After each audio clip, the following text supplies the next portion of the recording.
नमस्कार, आप देख रहे हैं आज तक आपके साथ मैं हूं शुभांकर मिश्रा।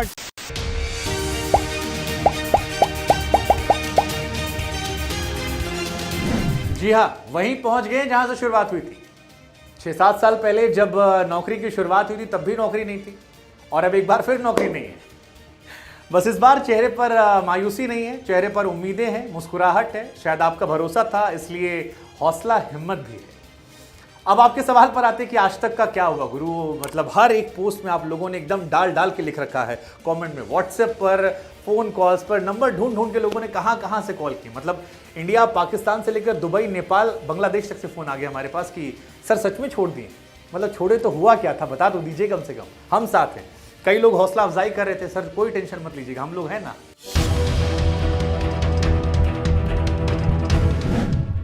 जिन्होंने हौसला हिम्मत अफजाई की उनका भी शुक्रिया, जिन्होंने नकारात्मक बातें की उनका भी शुक्रिया। लेकिन सच यही है कि आज तक से जो रिश्ता था वो फिलहाल खत्म हो गया है और एक नई शुरुआत हो रही है। आपको एक नई चीज नजर आएगी, नया सेटअप नजर आएगा आने वाले समय में। 15 अगस्त वो तारीख है जिस दिन देश आजाद हुआ था और उसी दिन से हम भी एक नए आगाज की तरफ बढ़ेंगे। लेकिन गुरु बिल्कुल आसान नहीं था। मतलब बाकी छोड़िए, हमारे अपने पिताजी ने हमसे कह दिया कि यार एक काम करो यार, शादी ब्याह कर लो, उसके बाद नौकरी छोड़ना, क्योंकि आज तक छोड़ दोगे रिश्ता नहीं आएगा। बहुत रिश्ते आते और साल 2 साल से तुम मना कर रहे थे, अब लड़की वाले नहीं आएंगे। हमको समझ में नहीं आया कि इस बात को लेकर हम डरे या परेशान हो या ये सोचें कि यार आज तक देखिए शादी हो रही थी। लेकिन ठीक है, अपने अपने डर, कई सारे किस्से कहानियां। मतलब इस बीच में हमने ऐसे ऐसे सवालों का सामना किया जो हमको अंदाजा भी नहीं। हमारे एक रिश्तेदार हैं, उन्होंने हमसे कहा कि सुनो, छोड़ तो दिया है बिना हमारी मर्जी के, लिखना मत सोशल मीडिया पे। हम डॉक्टर को दिखाने जाते हैं, वहाँ हमारा काम हो जाता है, डॉक्टर साहब खुद आते हैं, ले जाते हैं, पूरा ट्रीटमेंट कर देते हैं। तुम छोड़ दोगे तो आज तक का दबदबा जो है काम नहीं आएगा। कई लोगों ने हमसे और कहा कि यार जहाँ जाते हो अधिकारी खड़ा हो जाता है, नेता फ़ोन करते, एक फ़ोन करते हो आता है, बाइक लेने आते हो कहता है यार आज तक से आए हैं। तो ये जितने इंटरव्यूज़, जितनी लाइमलाइट और जितनी सेल्फी खिंचवा रहे थे, बाबू आज तक की बात बचेगी नहीं, ये लाइमलाइट वहीं तक रहती है। ऐसे बहुत सारी बातें। कई सारे दोस्तों ने कहा यार नोएडा में करोगे क्या, मतलब गोंडा से आए थे, यहाँ घर में क्या करोगे, पैसे वैसे हैं। कुछ लोग ये भी आ गए कि यार कुछ चाहिए होगा तो बताना, कुछ लोग मज़े लेने भी आ गए। अब इसके बाद एक सवाल जो हमारे जहन में भी बार बार आया कि यार लोग सही पूछ रहे हैं यार कि यूपी के गोंडा से एक लड़का निकला, बिना किसी माई बाप के मीडिया में आया, पहुँचते पहुँचते आज तक पहुँच गया और अब इसमें इतनी हिम्मत हो गई कि ये खुद का सपना देख रहा है कि यार हम खुद अपना सेटअप खड़ा करेंगे, नौकरी देंगे और नौकरी करेंगे और आगे बढ़ेंगे। कहाँ से ये हो गया? हमने भी इसका जवाब तलाशने की कोशिश की। फिर हमको याद आया कि यार ये छोटे शहर के लड़के होते हैं ना, इनमें हिम्मत बहुत बड़ी होती है। और हम तो ऐसे भी इंजीनियर ठहरे, एक रात में पढ़ के पास हो जाया करते थे। तो वो जो पैनिक होता है ना यार, हम लोगों ने सीखा नहीं। और वैसे भी जब आए थे नोएडा तो कुछ लेकर नहीं आए थे। 10,000 रुपया पापा से लेते थे, एक कमरा लिया था, उसी में वॉशरूम था, उसी में छोटा सा किनारे किचन था, 3-4 हज़ार रुपये जाते थे रहने के। ऑफिस के बगल में रूम ले रखा था, पैदल जाते थे, पैदल आते थे, 4-5 हज़ार खाने में और उसमें भी 2-3 हज़ार बचा के हफ्ते में एक पिक्चर देख लिया करते थे। तो जब 10,000 में गुजारा हो गया तो फिर हमको लगा कि अब जिसकी ज़रूरतें कम होती हैं उसके लिए राहें आसान हैं।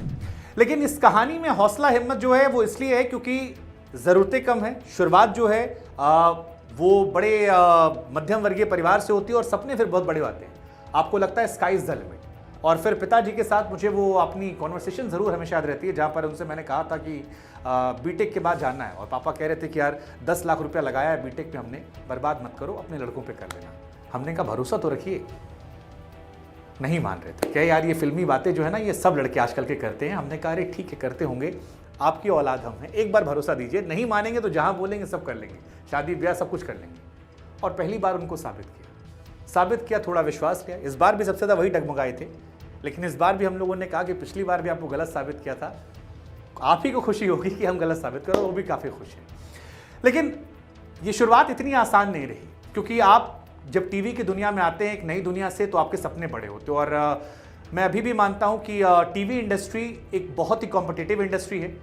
जिन लोगों को हमने 10-15 साल पहले देखा था जब हम इतने थे, आज भी वो वहीं पर मौजूद हैं और अगले 5 साल भी वो वहाँ रहने वाले हैं। लेकिन यहाँ पर आना और यहाँ पर अपनी जगह बनाना का सिर्फ एक फॉर्मूला था कि लगे रहो, जमे रहो, डटे रहो, दुनिया चाहे ना चाहे सराखों पर बैठा लेगी। लेकिन वो हमने किया और जब ये किया तो हमको ये एहसास हुआ कि और बहुत कुछ हम कर सकते हैं।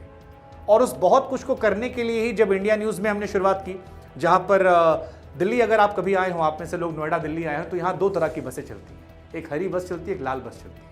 लाल वाली बस में ये जो पसीना आ रहा है वो आता नहीं क्योंकि एसी चलता है, और हरी वाली बस का टिकट 10 रुपया कम होता है, लेकिन उसमें खिड़की होती है। उस बस में लटक कर जाया करते थे नोएडा से दिल्ली। शाम को लौटते थे, हवा लगती थी, हवा लग के लगता था कि यार ये सुकून जो है ये थकान का सुकून है, और बेड पर लेटते नींद आती थी।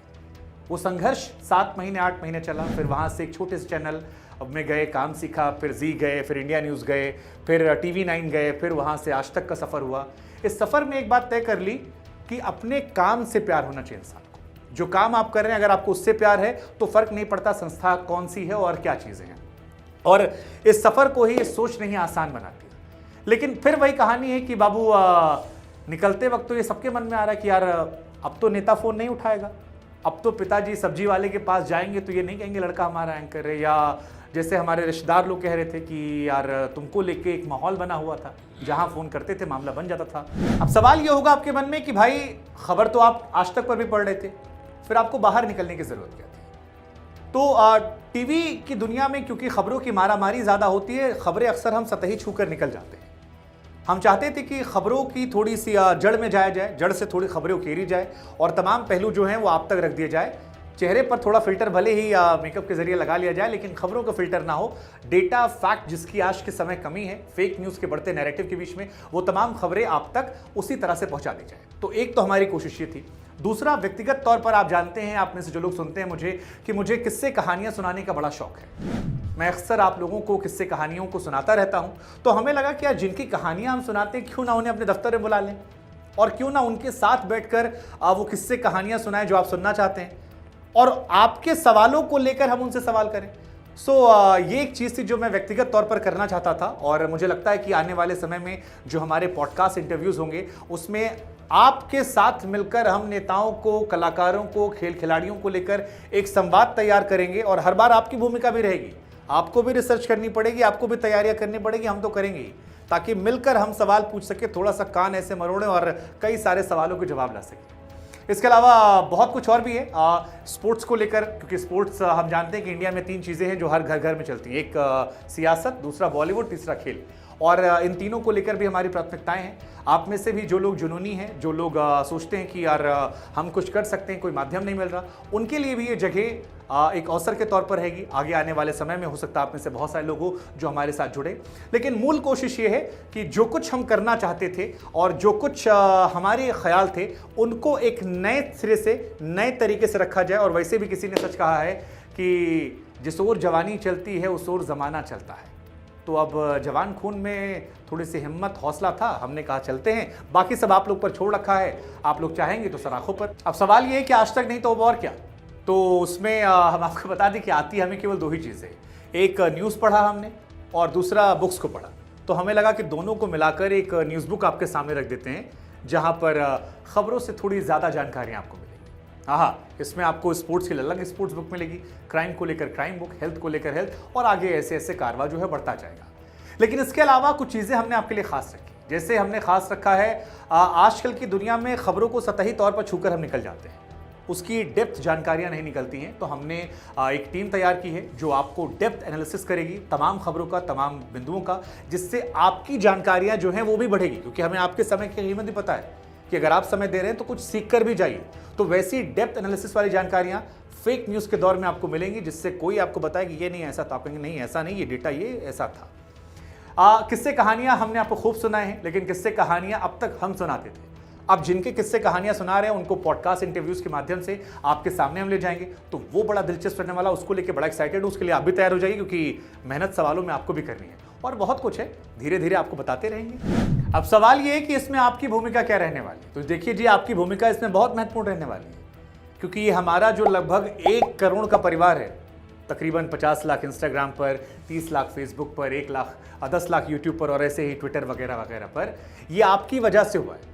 नहीं तो गोंडा से आए एक मध्यम वर्गीय परिवार के एक लड़के को, जिसके उसको क्लास में लोग नहीं पहचानते थे, आज देश के तमाम हिस्सों में, देश से बाहर भी लोग पहचान रहे हैं। तो इसमें भूमिका आपकी है।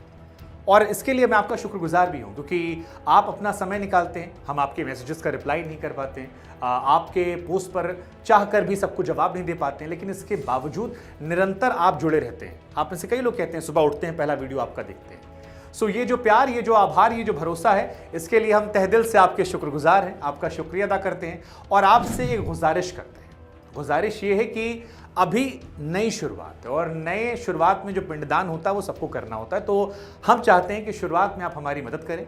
आपकी मदद हमारे हौसले को बढ़ाएगी और ये हौसला बरकरार रखना ज़रूरी है। नहीं भी करते हैं जो लोग, कोई बात नहीं, प्रार्थना कीजिएगा अपने अपने ईश्वर, खुदा, अल्लाह, वाहे गुरु, जिससे भी आप करते हैं, कि हम ईमानदार बने रहें। ये ईमानदारी बनी रहेगी और ये सौम्यता, ये आप लोगों के टुवर्ड हमारा झुकाव, ये लगाव बना रहेगा, तो हम मानते हैं कि सब अच्छा होगा। आशीर्वाद बनाए रखिएगा।